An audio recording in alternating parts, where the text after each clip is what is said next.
As experts in collaborative robotics and high-level control systems, we deliver robotic cells even for complex tasks in the electronics industry.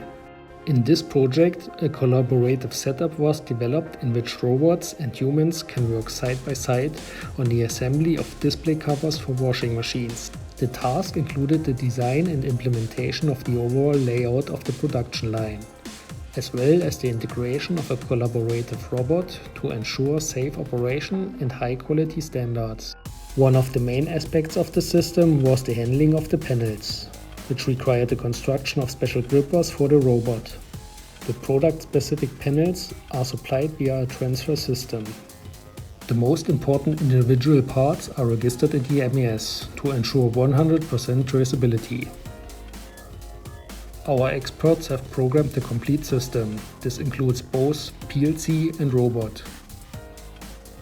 To monitor productivity in real time, a suitable visualization was created.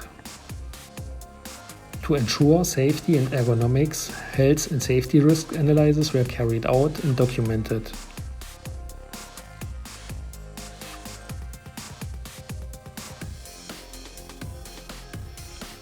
Could we automate your process as well? Let's discuss that. GLAUB, we ensure manufacturing sites.